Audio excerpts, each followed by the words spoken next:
Hi, I'm historian and author Claire Ridgway, and welcome back to my Tudor Christmas Advent series.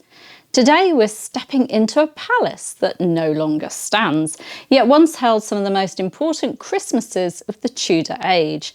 A place of mist, music, feasting and great political drama. A place where one dynasty found its identity and where the last Tudor monarch spent her final winter.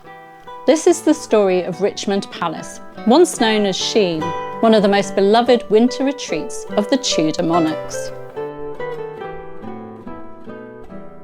Although all that remains today are fragments, a gatehouse here, a few walls there, we're lucky to have descriptions, sketches and plans that allow us to walk through it in our imagination. So today let's wander together through Richmond as it was, its great halls, its tapestries and the Christmas seasons it witnessed. And the story begins quite dramatically with a fire. In 1497, the medieval palace of Shene went up in flames. Many kings might have abandoned it, but Henry VII adored the site, its river views, its hunting grounds, its peaceful distance from the bustle of London. So he rebuilt it completely, creating a new palace in the early Renaissance style and renaming it Richmond after his own title. When it was finished, Richmond was striking, red brick glowing against the winter sky, tall chimneys, long galleries, elegant courtyards and gardens sweeping down towards the Thames. It quickly became one of Henry VII's favourite places to spend Christmas. And we know his court celebrated here with all the colour and noise you'd expect from a medieval turned Tudor household. Greenery hung in the Great Hall, the Yule log brought in with ceremony, pipers and minstrels playing, and the Lord of Misrule leading games and good-natured mayhem. Despite his cautious reputation, Henry VII loved pageantry, and at Richmond he could enjoy Christmas in a slightly more intimate setting than Westminster or Greenwich. A combination of splendour and privacy that suited him perfectly. Henry VIII inherited not just the palace, but his father's fondness for it. Richmond appears several times in the drama of his early reign. It was a convenient retreat from London, a place for hunting, music and winter revels. Courtiers were summoned here for Christmas entertainments, and his queens accompanied him at different points during the season. And then there was the Christmas of 1530, a winter overshadowed by Henry's desire to end his marriage to Catherine of Aragon, the great matter.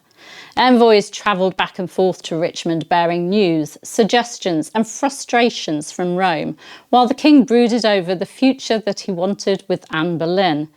Imagine the atmosphere that winter. Christmas feasts, yes, but also tension, negotiation, and the sense of a kingdom on the brink of change. Richmond wasn't just a festive setting, it was a stage for the Tudor story as it unfolded. But it's with Elizabeth I that Richmond becomes almost mythical. Elizabeth adored the palace. It was peaceful, elegant, and accustomed to hosting royal festivities. She spent several Christmases there, surrounded by musicians, actors, courtiers, diplomats and dancers. Plays were performed, banquets held, consort music drifted through the rooms, and the Thames mist gave the whole place an enchanted wintry atmosphere. And it was at Richmond that Elizabeth spent her last Christmas, the final festive season of the Tudor dynasty. By the winter of 1602, she was failing in health. She still received ambassadors, still maintained a glitter of ceremony, but the vigour of her earlier reign had faded. A few months later, in March 1603, she died at Richmond, refusing her bed and resting instead on cushions on the floor of her chamber. So Richmond saw both the height of her Christmas court and its final quiet winter. What did the palace look like? Well, we have sketches by the Flemish artist Wingard showing its layout along the river, the great gatehouse leading into a vast outer courtyard, the great hall where Christmas feasts echoed under timbered roofs, the presence chamber hung with tapestries, the long gallery for indoor walks in bad weather, and gardens leading gently down to the Thames. In winter, with fires blazing and frosted air rising off the water, it must have been truly breathtaking.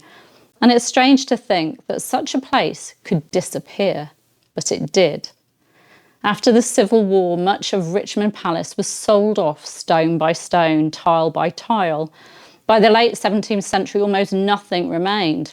Streets such as Old Palace Yard and Old Palace Lane mark its footprint, and the gatehouse survives as a reminder of the world that once stood there. Thank you so much for joining me on this winter wander through Richmond Palace. If you enjoyed this visit to one of the lost Tudor Christmas courts, please do give the video a like, subscribe and click the bell. And tell me in the comments, if Richmond still stood today, would you want to explore it at Christmas time? I know I would. I'll see you tomorrow for more Tudor Christmas history.